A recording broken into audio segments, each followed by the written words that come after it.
우리 시편 1편 다시 보도록 하겠습니다. 시편 1편입니다. 다 같이.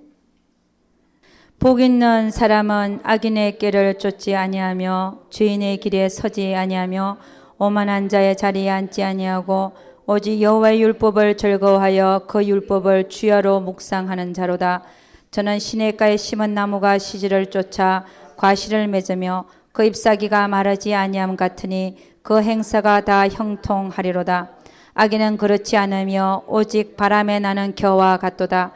그러므로 악인이 심판을 견디지 못하며 죄인이 의인의 회중에 들지 못하리로다. 대저 의인의 길은 여호와께서 인정하시나 악인의 길은 망하리로다. 아멘. 네, 오늘 시편에서 1편에서 복 있는 사람은 악인의 길을 쫓지 아니한다. 아까 말씀드렸듯이 사단의 꾀에 넘어가지 않습니다. 아담과 하와는 사단의 꾀에 넘어가서 모든 인류를 죄의 풍덩 빠뜨리는 그런 결과를 가져왔지만 복 있는 자는 악인의 길을 쫓지 아니하고 죄인의 길에 서지 아니하며 내 자아대로 사는 게 아니라 내 감정과 내 생각대로 사는 자가 아니라 하나님의 뜻을 쫓아서 살며 오만한 자의 자리에 앉지 아니하고 남을 나보다 낮게 여기며 항상 감사하며 사는 그 사람의 존재에 대하여 감사하며 그렇게 살면서 여호와의 율법을 즐거워하여 그 율법을 주야로 묵상하는 자가 가장 복 있는 자라고 말하고 있습니다. 오늘 두 번째 시간에는 뭘 볼 거냐면요. 하나님을 찬양하는 삶이 못 되는 이유. 왜 우리가 하나님을 찬양하지 못하는가? 찬양하지 못하는 삶을 사는 이유에 대해서 한번 보도록 하겠습니다. 여러분, 우리는 요셉을 잘 압니다. 그죠? 요셉은 하나님께서 두 분의 꿈을 통해서 그에게 형제들이 절을 하고 부모까지 절을 하는 두 분의 꿈을 주었잖아요. 요셉에게. 그죠? 근데 요셉은 17세 소년이었죠. 그죠? 그때 꿈을 받을 때가 형제들이 자기에게 절을 하고 그 다음에 두 분의 꿈이죠. 그리고 부모까지 해와 달 11별과 해와 달까지 그에게 절하는 두 분의 꿈을 꿨습니다. 그죠? 그 두 분의 꿈을 꿨는데 이 두 분의 꿈을 꿨으면 그대로 풀려야 되는데 오히려 요셉이 풀리는 인생을 보니까 갑자기 깊은 구덩이에 빠져서 죽을 뻔했고 죽이자 그랬잖아요. 그런데 이제 유다가 어떻게 우리 피를 나눈 형제를 죽이냐, 팔자 이래갖고 미디안 상인한테 팔았는데 미디안 상인은 다시 그를 애굽의 시위대 대장 보디발의 집에다 종으로 팔았죠. 종살이를 하게 되고 종살이를 한 9년 정도 했죠. 그죠? 11년입니다. 11년에 13년 만에 2년 동안 감옥살이를 하다가 13년 만에 그의 어떤 고난이라 그럴까 그게 끝납니다. 그럼 종살이를 11년 했으면 이제 끝나는 줄 알았는데 또 더 절망적인 감옥살이까지 가게 됐었어요. 근데 이런 상황 속에서 요셉은 어떻게 했냐? 절망했냐? 여러분, 요셉이 절망했다라고 생각하는 사람 손 한번 들어보세요. 절망하지 않았습니다. 어떻게 절망하지 않을 수가 있었는가? 근데 성경은 참 희한하게 뭐라고 얘기했냐면은 요셉이 종으로 살 때도 하나님이 함께하사 형통케 하셨고 감옥살이 할 때도 하나님이 함께하사 모든 간수들에게 인정을 받게 했다는 거예요. 그럼 이 얘기는 요셉은 절망하지 않았다는 겁니다. 그죠? 이런 상황 속에서 절대 절망하지 않았다. 그럼 그는 오히려 하나님이 그와 함께 하셨다고 되어 있는데 하나님은 절망하는 자에게 함께 하시겠습니까? 그렇지 않습니다. 그죠? 요셉은 어떤 자였냐? 소망을 붙들고 산 자라는 거예요. 소망. 어떤 소망입니까? 하나님의 약속의 꿈을 붙들고 산 자였습니다. 설사 내가 지금 이렇다 할지라도 나는 반드시 하나님이 그 꿈을 이루어 주실 것이다. 어떤 상황 속에서도요. 감옥 안에서도 나올 수 없는 처지 안에서도 참 기가 막히지 않습니까? 요셉은 참 믿음이 있는 자였어요.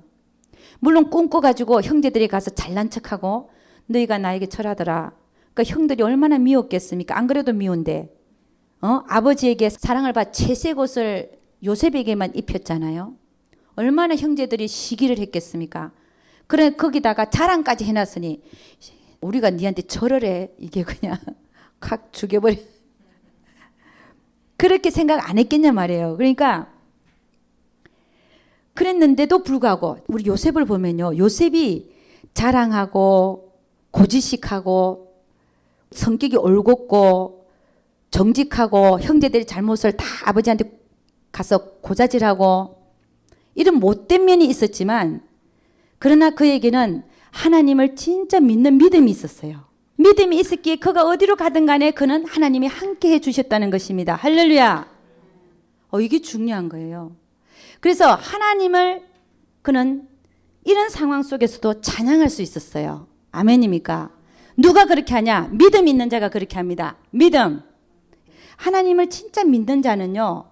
형편과 처지를 보는 게 아니라 뭘 봅니까? 하나님의 말씀을 붙듭니다. 형편과 처지를 보는 자가 아니에요. 정말 믿음 있는 자가 누구냐? 형편과 처지를 보는 자가 아니라 하나님의 말씀만을 붙드는 자가 정말 믿음이 있는 자라는 것입니다. 다윗도 마찬가지죠. 다윗도 사울 왕에게 쫓겨다닐 때 굴에 들어가서 자고요. 내가 아침에 자고 깨어나는 거 하나님이 나를 지켜주십니다. 감사했잖아요. 찬양했잖아요. 도망자 생활을 하면서도 어떻게 그럴 수 있었나? 다윗도 그 도망자 삶 속에서 다른 사람 같으면 절망하고 낙담하고 믿음을 잃어버릴 수도 있는데 오히려 다윗은 하나님을 찬양했어요. 할렐루야. 찬양했습니다. 그 고난 속에서도 하나님을 찬양했다는 거죠. 그러니까 여러분 지금 우리가 시편 1편에 복 있는 자에 대해서 얘기하죠. 그죠? 복 있는 자. 여러분 복 있는 자가 있고 복이 따라오는 자가 있고 복이 도망가는 자가 있더라. 죄송합니다. 복 없는 자가 있더라는 거죠. 환난과 고난 속에서 하나님을 찬양하는 걸 잃어버리지 않는 자는 복 있는 자일까요? 복 없는 자일까요? 그렇죠. 복 있는 자죠. 그래서 이들은 복 받았습니까? 안 받았습니까? 복 받았습니다. 할렐루야. 그럼 나는 고난과 환난 속에서 복 받을 자인가? 나는 하나님을 찬양하고 있는가? 그분의 주권을 인정하고 있는가? 그걸 봐야 되죠. 나는 그분을 진짜 그분으로 취급하고 있는가?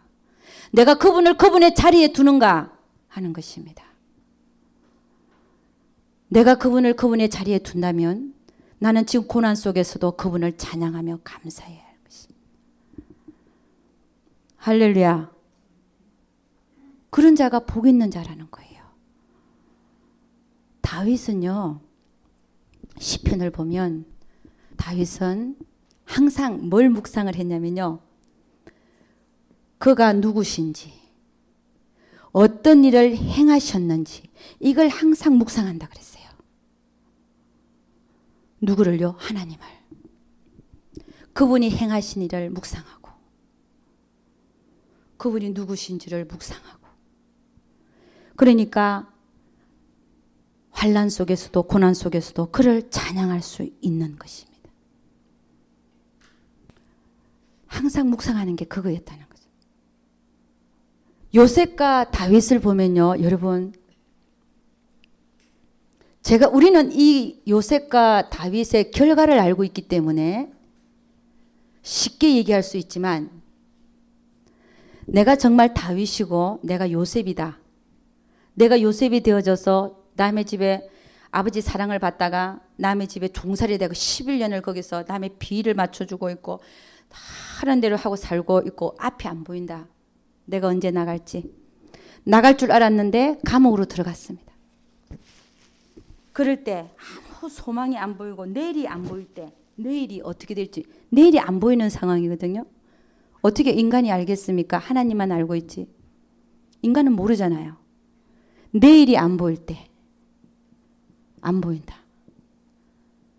다윗도 마찬가지입니다. 내일이 안 보였어요.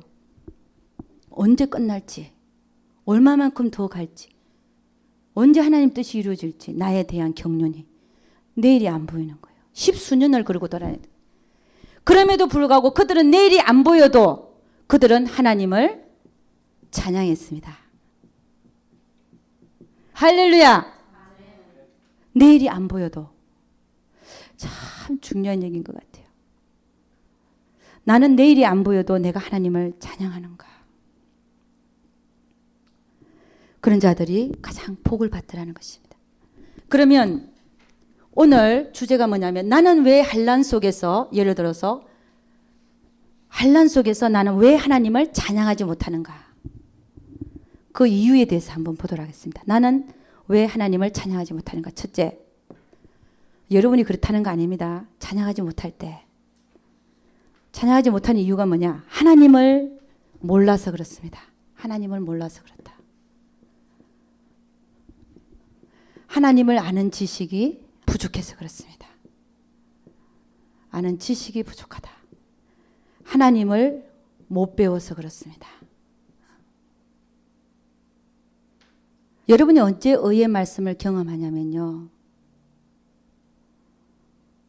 그게 기회더라고요. 지금 지나고 보니까 저도 생각해보면 그게 기회예요. 여러분 인생 속에서 팔짝 환장하고 뛸 사건이 발생할 때 그때 여러분들이 하나님의 말씀에 경험할 수 있습니다. 그 속에서 하나님 말씀을 한번 붙들 때 내가 상황 속에 넘어지느냐 아니면 나는 끝까지 하나님 말씀을 붙드느냐. 내 앞은 지옥 같아도 나는 당장 죽을 것 같아도 그런 상황 속에서 하나님의 말씀을 붙들었을 때 승리하는 여러분이 되어질 때에 의의 말씀을 경험할 수 있습니다. 그럼으로써 여러분은 하나님을 알아나갑니다. 그 깊은 바다가 서로 부른다 그러지요. 깊은 바다가 서로 부른다. 그때 그런 분을 만납니다. 하나님의 말씀 안에 있는 하나님을 만나요. 그때 만나는 하나님은 내가 성경 말씀 읽다가 은혜 받는 하나님, 설교 말씀 듣다가 은혜 받는 하나님의 그 정도하고는 깊이가 틀린 얘기입니다. 깊은 바다가 깊은 바다를 부른다 그랬어요. 그런 느낌이 나는 경험입니다. 내가 사망의 엄침한 골짜기를 가는데 다 나를 죽일 것 같이 때려잡을 것 같이 그런다 할지라도 내 앞에 지옥이 벌어진다 할지라도 하나님이 나에게 주신 말씀, 하나님의 말씀 앞에 내가 나를 붙들고 서 있으면 반드시 승리하는 것을 경험하게 되는데 그때 만나지는 하나님은 참 깊은 곳에서 내가 하나님을 만나게 되는 거예요. 말씀 안에 계신 하나님을 만나게 돼요. 기도할 때 잠깐 이렇게 말씀을 주시고 교통하시고 또 이런 하나님과는 맛이 틀려요. 아주 틀립니다. 하나님을 아는 지식에서 자라가라. 그래서 다윗이 그랬잖아요. 내가 고난을 당하기 전에는 그릇 행하였는데 당한 후에는 주의 법도를 지키니다. 내가 고난을 통하여 내가 주의 율례를 배우게 되었나이다. 그런 고백이 나오죠. 그러니까 환난 속에서 하나님을 찬양 못하는 이유. 내가 환난 속에서 코를 여러분 그 뭐라 그래 코를 박고 있다 그러나 코를 박고 있다 표현이 좀 그런데 환난 속에서 코를 박고 있으면요 헤어나오지를 못해요. 그 환난을 주신 하나님을 볼 수 있어야 돼요. 그 코를 빼고 그 환난에서 눈을 떼고 하나님이 왜 나에게 이런 환난을 허락하셨는가 하나님한테 눈을 두어야 돼요. 할렐루야. 그럴 때 풀립니다.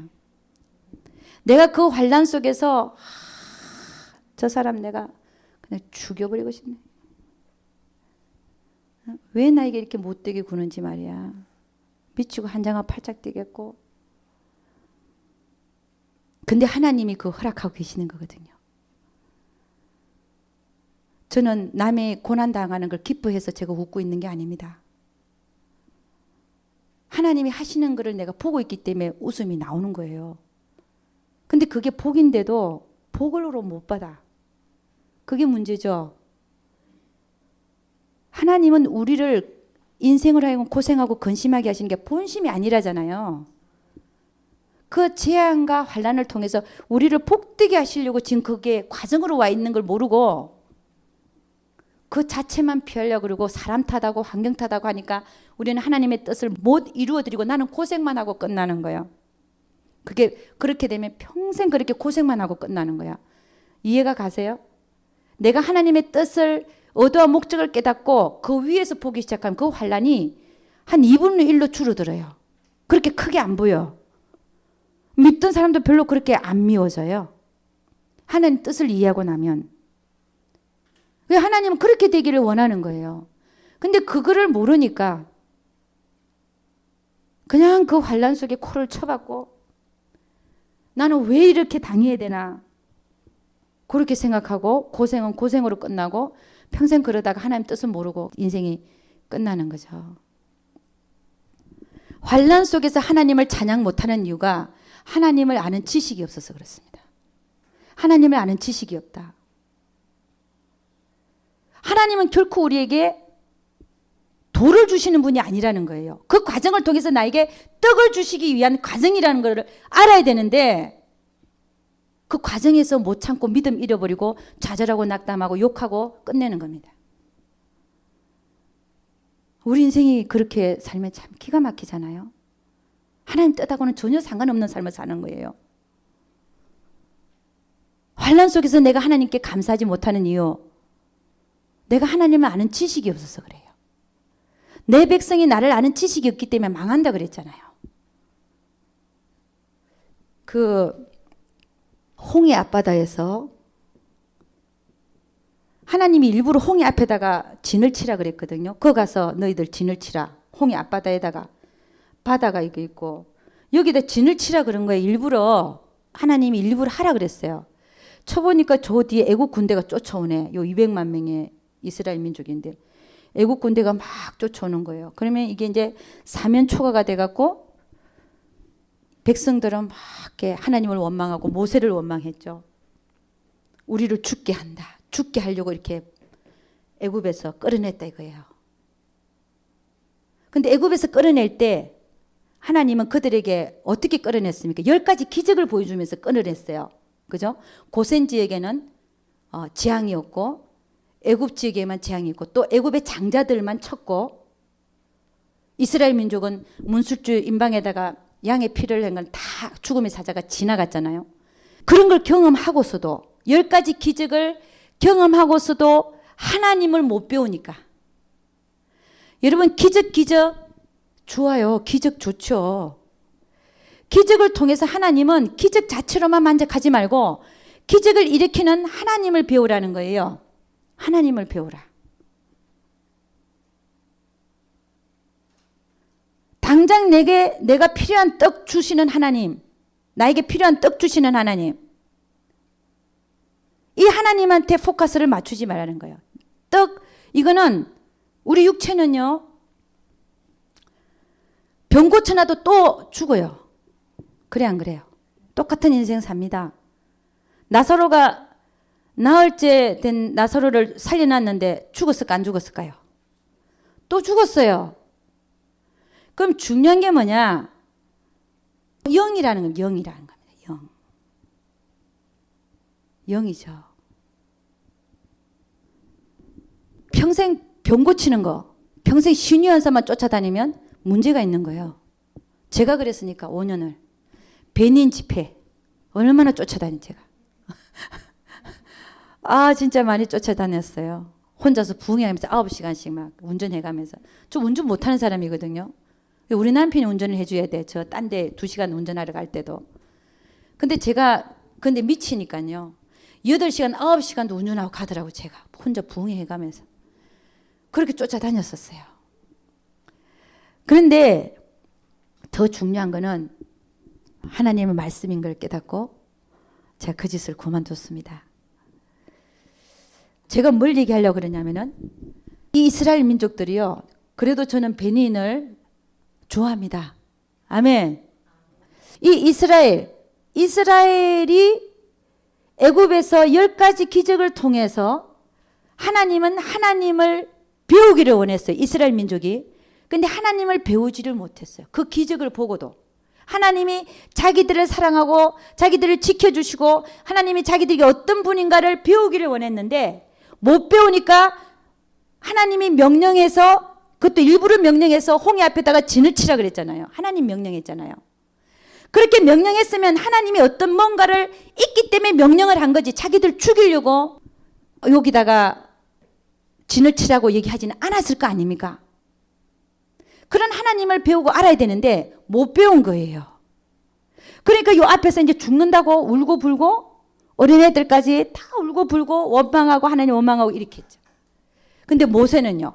대부분 이스라엘 민족들은 하나님을 원망하고 모세를 원망했어요. 하나님을 배우지를 못해갖고 홍해 앞에서. 근데 모세는요. 그러지 않았습니다. 모세는 하나님이 어떤 분인가를 알았기 때문에 걱정하지 마라.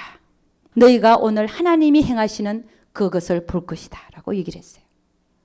두려워하지 마라.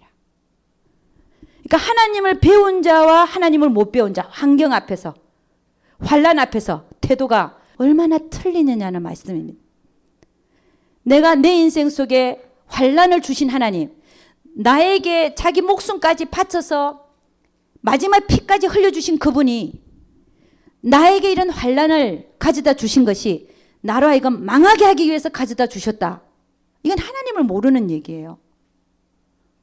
정말 하나님을 아는 자는 이 환난을 통해서 하나님께서 내가 빚어짐으로 말미암아 영광을 받으실 것이다는 것을 아는 거예요. 할렐루야. 그래서 범사에 감사할 수 있는 것입니다. 몸은 힘들죠. 육체가 힘들죠. 그렇지만 반드시, 그래서 인내를 온전히 이루라 그러잖아요. 인내를 적당히 이루는 게 아니라 온전히 이루라.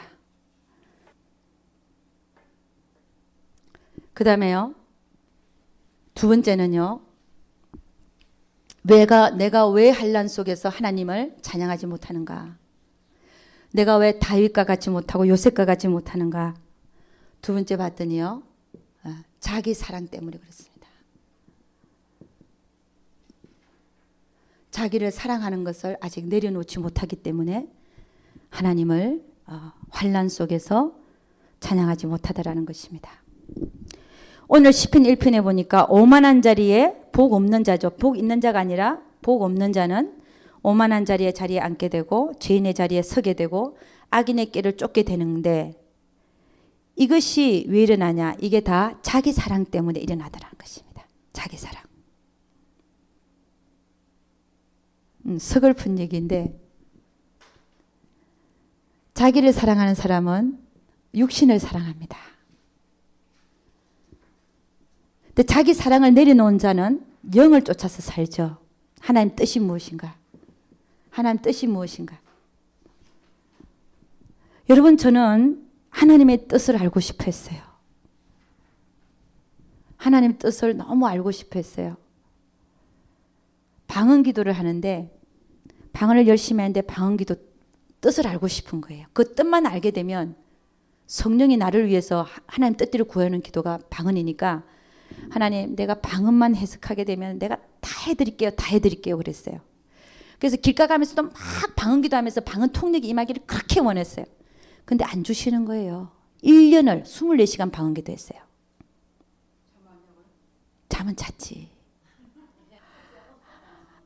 잠을 잘 때는 잤지만 그만큼 기도했다는 얘기예요. 사람이 잠 안 자고 살 수 있나요?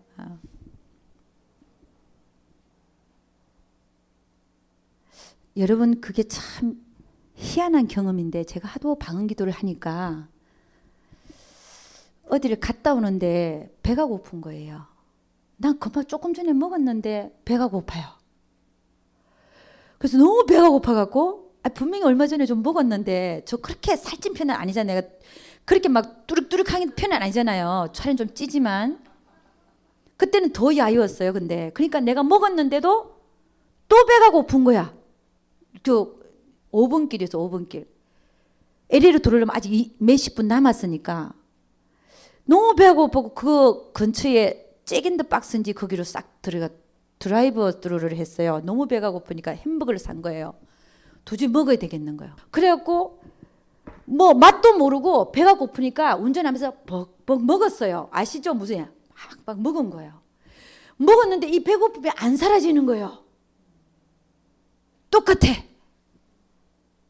그리고 내가 그때 알은 게 하나님이 고픈 거구나. 그게 육체적으로 나타나는데요. 그때 한참 제가 방언을 자는 시간만 빼놓고 24시간 했던 때였어요. 근데 하나님이 하도 하니까 하나님이 원하시더라고. 또 원하시고 또 원하시고.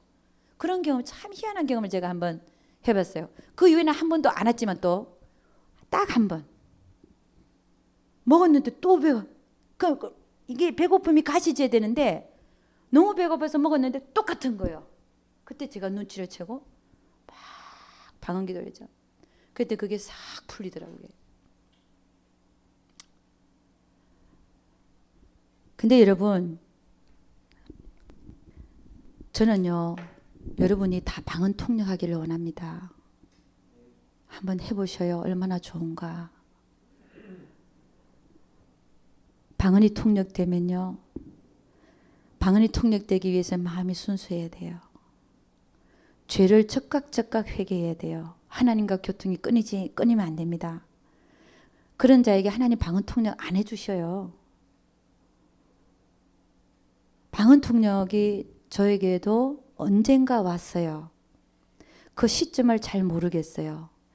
언젠가 보니까 제가 다 그냥 머릿속에서 알아지는 거야. 방언 하는 것마다 다 오는 거예요. 내가 생각하는 게 아니라 오는 거예요. 이 내용이 와요 그냥. 방언을 육신을 사랑하는 사람은요. 육신을 사랑해서 육신대로에 져서 육신대로 살고자 하는 자에게는 하나님의 뜻을 가르쳐주지 않습니다. 삶 속에서도 내 욕심이 가려져서 하나님 뜻이 안 보여요. 육신에게 져서 육신대로 사는 사람은 하나님 뜻이 안 보입니다. 벌써 내 욕심 때문에 다 가려져 버려요. 그럼 우리가 하나님의 뜻을 알고 정말 그분의 뜻대로 살기를 원하는 자는 다 내려놔야 돼요. 여러분이 방언 기도를 한 3시간을 쫙 하다 보면 무로 들어가요. 무. 하나님과 내가 그냥 앞에 앉아 있어요. 그분 앞에 앉아 있어요. 그것처럼 그분을 만나기 위해서는 다 내려놔야 돼요. 하나님을 기다리는 자가 돼야 돼요. 내 생각이 앞서도 안 되고 내 욕심이 가로막아서도 안 되고 내 생각 때문에 하나님의 생각이 나에게 못 들게 하면 안 되는 거예요. 다. 제가 왜 그게 무라는 거 있죠. 무로 들어간다. 우리의 삶이 그렇게 되어져야 돼요. 그렇게 되면 삶 속에서 하나님 뜻이 그냥 보여요. 하나님 원하는 게 뭔지가 보이기 시작해요. 내 삶에서 많은 게 정리가 되어져 버려요. 우리가 꼭 방언 기도 3시간을 해서 무의 상태에 들어가듯이 내 삶에서 하나님의 뜻이 보이려면요, 다 내려놔야 돼. 그리고 삶에서 보는 게 아니라 또 아까 방언 통역을 해서 안다 그랬습니다. 참 좋습니다. 방언 열심히 하십시오. 방언 통역을 사모하시고 달라고 하십시오. 그러면 어느새 여러분이 여러분의 방언을 통역하고 있는 것을 보게 될 것입니다. 여러분, 자기 사랑에서 벗어나지 못한 자는 하나님 일을 감당할 수가 없습니다. 참 서글픈 얘기예요. 감당할 수 없다. 여러분, 다니엘의 세 친구 사드락, 메삭, 아벳느고는 자기 사랑을 내려놨어요. 그러니까 그 죽음 앞에서도 믿음을 지킬 수 있었어요. 그 다음에 베드로, 여러분 베드로 봅니다. 베드로도 감옥 안에서 생사를 주관하시는 하나님을 알고 맡기게 되니까 잠을 자고 있었어요. 베드로는 옛날에 자기가 자기를 사랑해서 자기를 사랑할 때는 예수님을 3번 부인했습니다. 죽을까 봐. 자기 사랑을 내려놓지 못했을 때는 3년 반을 따라다닌 예수님을 모른다라고 3번 부인했어요. 그런데 자기 사랑을 다 내려놓고 감옥 안에서 내일이면 야고보를 죽인 헤롯이 자기도 죽일 텐데 내일이면 죽을 날인데 감옥 안에서 자고 있었어요. 이 자고 있는 베드로는 이미 자기 사랑을 다 내려놓은 상태입니다. 그런 자를 통해서 하나님은 천사를 시켜서 그를 다시 살려내서 하나님의 일을 감당케 하시는 것을 볼 수 있습니다. 죽음을 마다하지 않는 자들. 하나님의 일은 인간이 하는 게 아니라 하나님이 감당을 하시는데 하나님이 하나님의 일을 하게 하시는데 하나님의 일은 인간이 하는 게 아니라 하나님이 하시는 건데 누구를 통해서 하냐? 자기 사랑을 내려놓은 자를 통해서 하시더라는 것입니다. 죽음 앞에서 벌벌 떠는 자 사용치 않습니다. 에스더 죽으면 죽으리라다. 하나님은 그런 자를 사용합니다. 하나님은 모르드게와 에스더와 같은 자들 죽으면 죽으리라다. 주님 때문에 목숨 아까워하지 않는 자들. 나는 주를 위해서 목숨을 드리겠다라고 하는 자들을 하나님은 그런 자들을 사용해서 하나님이 하나님의 일을 감당하시더라는 것입니다. 우리 인간이 하는 일들은 조그만 일들이에요. 내가 계획해서 내가 주의를 해보겠다 하는 모든 것들은 물론 하나님이 조금은 받으시겠죠. 그러나 그 일이 하나님의 일이라고 할 수 없고 나의 일이 될 수가 있는 것이 되는 경우가 많다는 것입니다. 그래서 정말 주의를 감당하기 위해서 내가 정말 하나님의 일을 하고 싶다. 정말 하나님의 일을 감당하는 통로가 되고 싶다.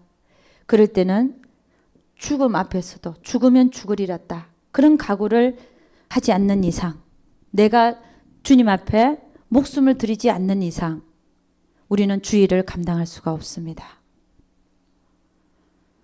하려고 해도 안 되는 거예요. 자기 사랑을 내려놓지 않는 사람들. 하나님 사용하지 않는다는 것입니다.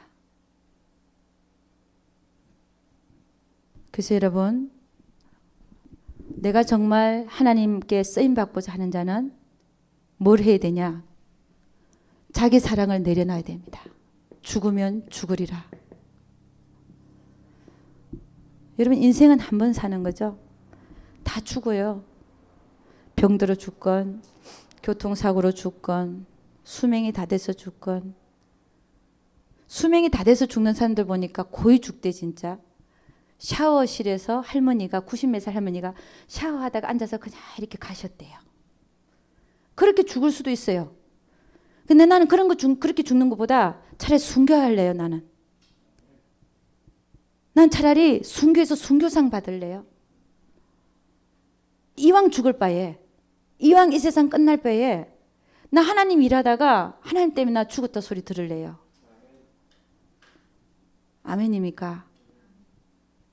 근데 이걸 하나님이 저를 받아주셔야 되는데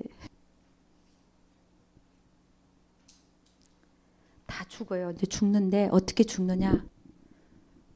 어떻게 죽느냐에 따라서 성경은 천년왕국에 들어가고 천년왕국에 못 들어간다는 말도 있고 하나님 말씀과 하나님 때 목배임을 받은 자들과 그 666 숫자를 받지 않고 짐승의 우상에게 경배하지 않는 자들이 살아남아서 천년왕국으로 들어간다 되어 있습니다. 육신을 위해서 살아봤자 다 헛거더라. 할렐루야. 그래서 내 육신이 대접 못 받는다고 해서 울지 마라. 할렐루야. 나 얘기 너무 잘하죠. 우리 일상생활에서 너무 일어나는 얘기 때문에 그렇습니다.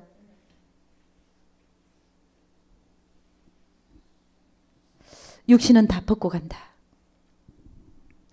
여러분, 자기를 사랑하는 사람은 자기 연민에 빠집니다.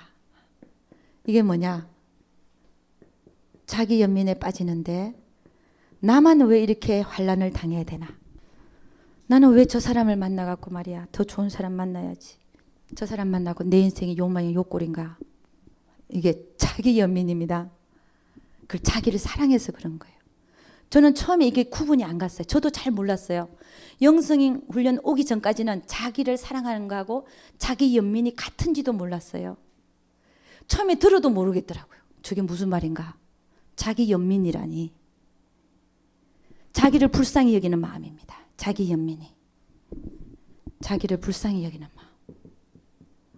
저는 때로는 그렇게 생각해요. 그때 강사가 설명할 때 나 오리무중이었어요. 무슨 말 하는지 몰라서. 근데 난 참 내가 생각해도 강의를 잘하는 것 같아.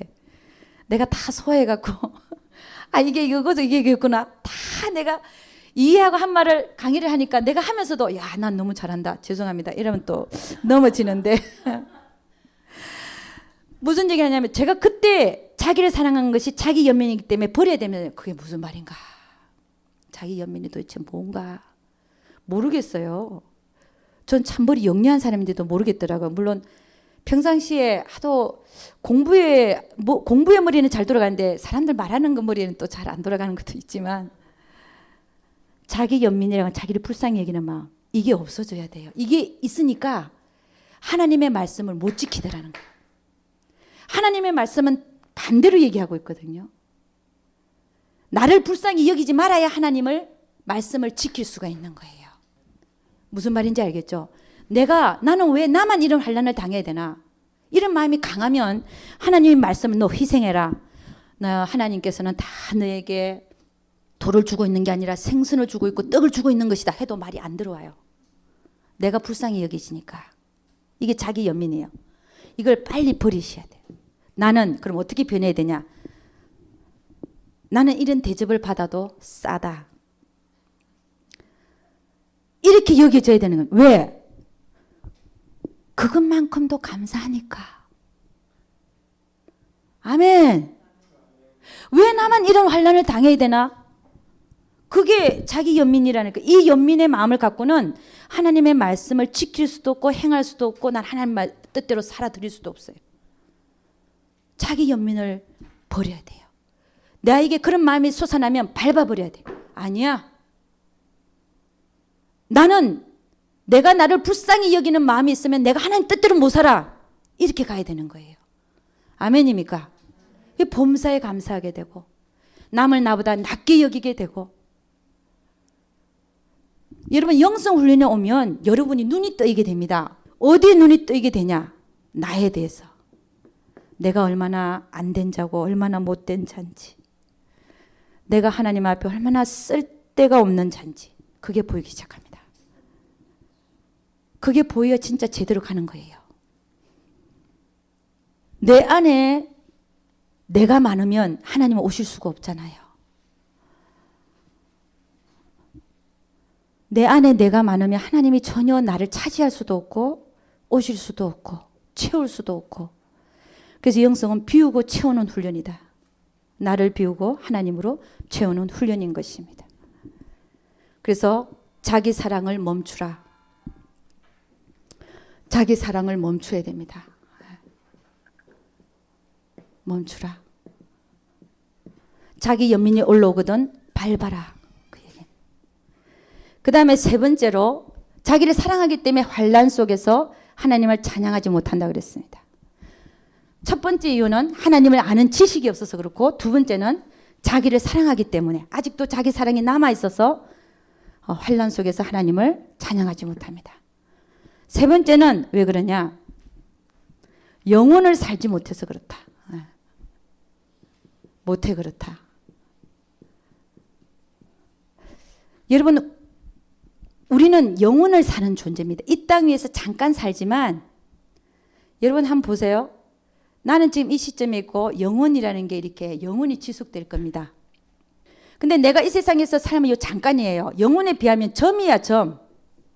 내가 이 세상에서 사는 삶은 영혼에 비하면 점입니다. 그죠? 그렇지 않습니까? 나는 영혼을 사는 존재인데 이 세상에 내가 사는 삶의 기간은 점이에요. 근데 이 점 속에서 얼마나 울고 불고 따지고 싸우고 네가 이겼니 내가 이겼니 내가 잘났니 네가 잘났니 그게 얼마나 하잘것없는 얘기냐 말입니다. 여러분 관조라는 말이 있어요. 관조는 뭐냐면 영혼 속에서 요 뒤를 바라보는 거예요. 내 남편이 아직도 저 모양인데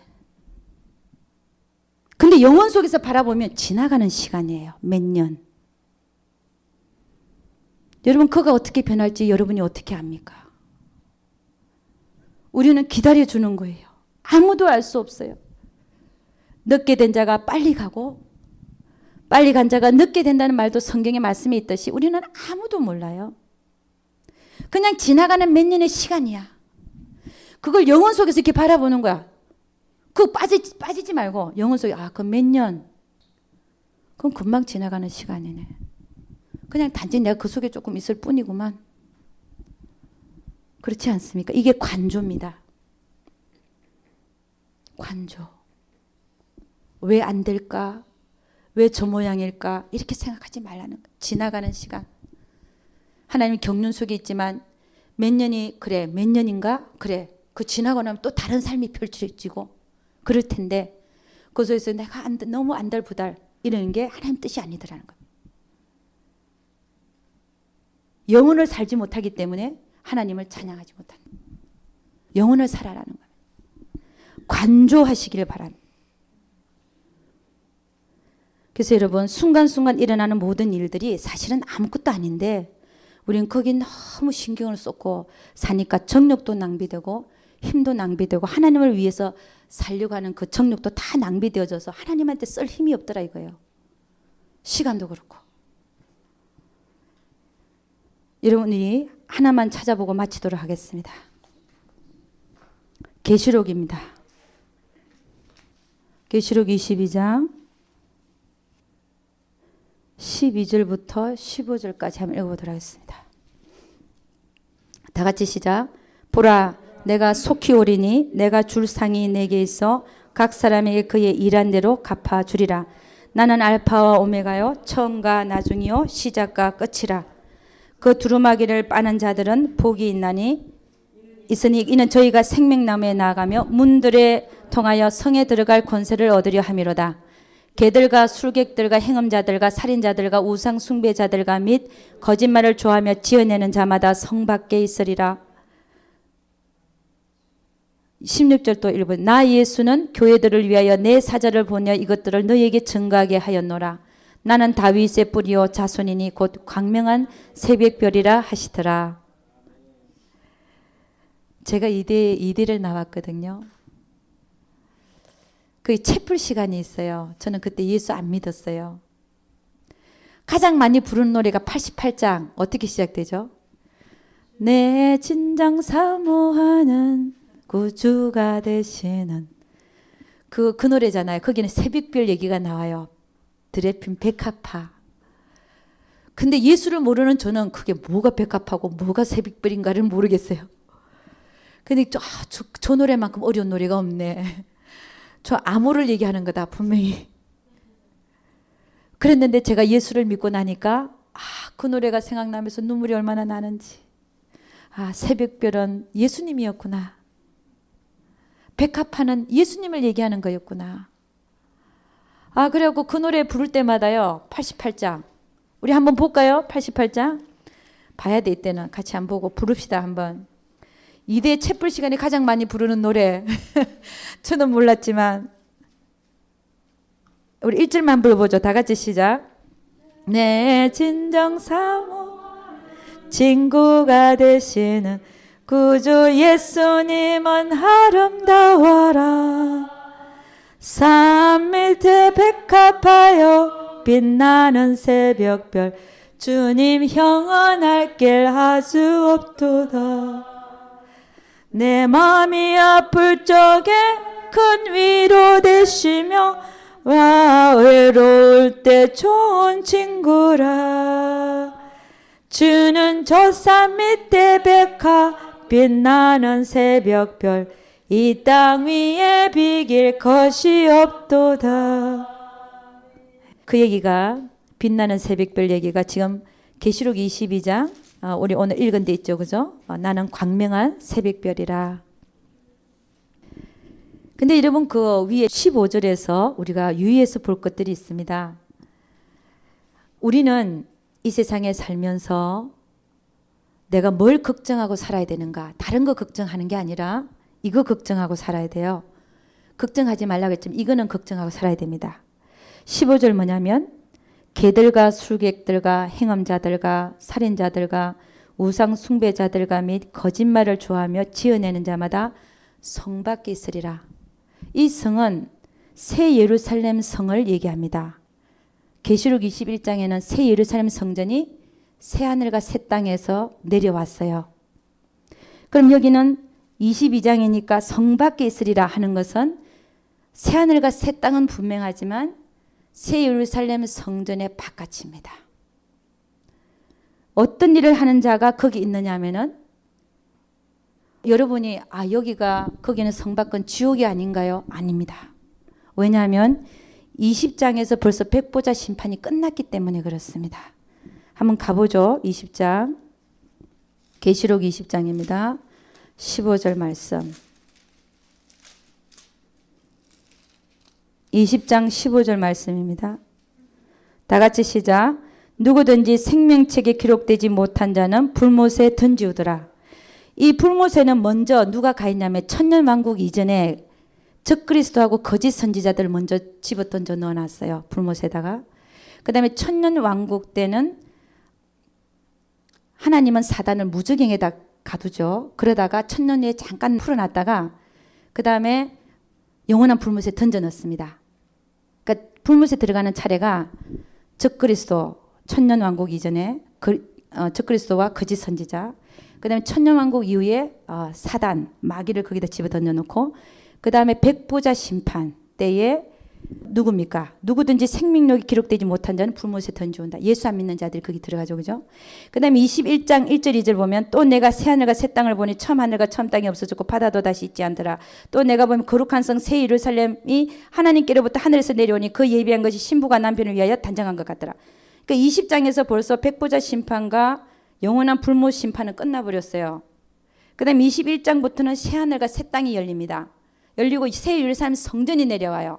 그럼 그 이후부터는 뭘 얘기하냐? 새 예루살렘을 얘기하고 문과 그게 12문과 12진주문과 그런 것들을 막 얘기해요. 문을 들어가고 그 안에는 하나님의 영광이 해같이 빛나고 있고 그런 걸 다 얘기하고 그 다음에 22장도 지금 영원한 불못 얘기는 저 20장에서 끝나버리고 21장과 22장은 새 하늘과 새 땅에서 일어나는 일들을 얘기합니다. 그런데 거기에 15절 보니까 개들과 술객들과 행음자들과 살인자들과 우상숭배자들과 및 거짓말을 좋아하며 지어낸 자마다 성 밖에 있으리라. 이 성은요 새하늘과 새 땅에서 성 밖입니다. 그럼 이 자들이 누구냐? 육신에게 져서 육신대로 행하고 헛되고 헛된 삶을 사는 자들이에요. 예수 믿는 자들입니다. 예수님이 그렇게 얘기했잖아요. 이런 일을 하는 자들은 다 성 바깥에 저 바깥에 슬피움이 이를 가는 장소로 쫓아내라. 왜 예복을 입지 않고 들어왔냐? 혼인잔치에. 예복은 성도의 옳은 행실이거든요. 예수를 믿어도 하나님께 옳은 행실로 영광을 돌려드리지 못하고 그 인생이 헛된 인생을 살게 되면 하나님이 혼인잔치에 못 들어오게 한다는 거죠. 10명의 열처녀가 주님을 기다리고 있었습니다. 기름 준비를 많이 한 자가만 5명만 지혜롭고 슬기로운 5명만 하나님이 그 문 안으로 들여보내겠어요. 다 주님을 기다리고 있었던 사람들입니다. 신랑을 기다리고 있었던 사람들이에요. 그러나 기름 준비 많이 못한 자는 그 살아간 동안에 주님이 문을 닫아버렸어요. 와갖고 열어달라고 했더니 내가 너희를 모른다고 얘기를 합니다. 그게 바로 이 성밖입니다. 이 성밖에는 누가 가느냐? 개들은 나중에 가서 찾아보십시오. 이사야 56장 개들에 대해서 나오는데 성경에서 나오는 개들은 목자들을 얘기합니다. 목자들이 탐욕이 심해서 성도들을 이용해서 자기 일을 탐하는 자들을 개라고 표현하고 있습니다. 그러니까 목자들이죠. 개들. 선교로 나가고 딴짓하고 돌아다니고 선교한다고 막 사진 찍어갖고 돈 뜯어가고 진짜 선교는 안 하고 죄송합니다. 여러분을 위해서 하는 게 아니라 다 저도 듣고 들리는 소리에 내가 그러면 안 되겠다. 나는 그러면 안 되겠다. 그런 마음에서 제가 얘기하는 겁니다. 우리가 선교를 가도 절대로 그러면 안 되는구나. 그러니까 개들이라고 하는 거는 이사야 56장에 가면은 목자들을 얘기해요. 그리고 오늘도 취하자. 포도주를 갖고 와라. 독한 술을 가져. 오늘도 취하고 내일도 취하자. 그렇게 얘기하는 개들이라는 거죠. 그 취하는 술은 뭘 얘기하냐면은 술은 세상이 주는 기쁨을 얘기하고 있습니다. 끼리끼리 모이는 거예요. 그런 사람들끼리 모여서 오늘도 세상에 취하고 또 취하고 이게 독한 술과 포도주로 표현하고 있습니다. 그런 개들 죄송합니다. 예수는 믿어요. 그 개들과 죄송합니다. 술객들 예수 믿으면서도 점치로 돌아다니는 자들 행음자들 이사를 어디로 갈까요? 관상쟁이 갖다 놓고 하나님한테 묻는 게 아니라 관상쟁이를 옆에 놓고 회사원들을 뽑는다며요. 그런 짓을 한다 그러더라고요. 점쟁이 옆에 데려다 놓고 저 사람 뽑을까요 말까요 이런데 이게 다 술객들이죠. 행음자들 예수 믿는다 하면서도 행음하고 살고 참 부끄러운 얘기들이지만 그런 일들이 많이 일어나죠. 그 다음에 살인자들 죽을 때까지 내가 죽을 때까지 저 사람 용서 못해. 이게 살인자입니다. 그리고 우상숭배자들 여러분 하나님은 알까요 모를까요? 내가 자식을 더 사랑하는지 하나님을 더 사랑하는지 내가 돈을 더 사랑하는지 하나님을 더 사랑하는지 하나님 알까 모를까요? 네, 알죠. 다른 사람은 몰라도 나도 잘 모르고 다른 사람 잘 몰라도 하나님은 알고 계신다. 거짓말을 좋아하며 지어내는 자마다 성 받겠으리라. 그래서 거짓말은 되도록이면 안 하는 게 좋습니다. 좋은 거짓말도 안 해야 됩니다. 나이 속이는 것도 안 해야 돼요. 여러분 성경은 뭐라고 얘기하냐면은 조크하는 것도 죄라고 얘기하고 있습니다. 조크가 뭡니까? 유머죠. 나는 농담으로 했다 이거야. 그게 죄라고 표현해요. 그 10가지 죄 중에 하나 들어갑니다. 과장하고 거짓. 저는 그래서 나이도 절대 안 속입니다. 왜? 나를 제대로 봐야죠. 내가 늙었으면 늙은 거예요. 젊었으면 젊은 거고 나를 내 나이대로 봐달라 이 얘기입니다. 나는 나 스스로도 쏟기 싫어요. 나는 내 앞에 인생이 얼마 안 남아있다고 생각하고 싶은 사람이에요. 그래야 삶을 제대로 살 거니까. 나는 내 앞에 5년밖에 안 남아있다. 그렇게 생각하고 살고 싶은 사람이에요. 나는 내가 나이를 속여서 내가 52살인데 나는 32살입니다. 내가 그렇게 보이죠? 그러고 싶지 않아요. 왜? 그게 진실이 아니니까. 그렇지 않습니까? 내가 나이를 속인다고 해서 하나님도 속아주나요? 그게 뭐 별로 도움이 안 되는 거예요. 오히려 저는 어떻게 생각하냐면 제대로 봐라 자신을. 자신을 제대로 보십시오. 그렇게 말하고 싶은 사람이에요. 과장하고 싶지도 않고 거짓되게 살고 싶지도 않고 아이들에게 또 마찬가지 체면 걸듯이 살게 하고 싶지는 않습니다. 여러분 체면이 뭔지 알죠? 아니 꼭 짚고 넘어가야 될 얘기예요. 어떤 권사님이 우리 교회에 오셨어요. 그분의 태도는 권사님이 한 70이 넘으신 분이에요. 근데 그분의 태도는 나는 하나님 자녀라 이거야. 내가 하나님 자녀인데 말이야. 누가 날 건드려? 건드리긴 해봐 그냥. 이런 모습이에요. 얼마나 기가 막힙니까? 하나님의 자녀면 어떻게 해야 돼요? 더 겸손해야죠. 빛과 소금의 역할을 감당해야죠. 근데 나는 하나님 자녀야. 누가 날 건드려? 다 날 섬겨야 되는 거예요. 내가 잘 돼야 되는 거예요. 남보다 위에 올라서야 되고. 그건 확실히 뭔가 잘못된 것 같아. 그렇지 않습니까? 저는 예수를 잘 믿으면 잘 믿을수록, 성장하면 성장할수록 자기가 작게 보여야 돼요. 내가 작게 보여야 돼요. 내가 자꾸만 크게 보인다는 그 이상한 정상이에요. 그거는 제대로 가고 있는 방향이 아니에요. 주님 뭐라 그랬어요? 네가 다 일을 해놓고 나서도 내가 주인이 돌아와서 밥상을 차려놓고 다 했어도 너는 밥 갈고 와서도 밥상을 차려놓고도 나는 무익한 종입니다. 이런 게 우리 종의 자세라 그랬어요. 무익하대요.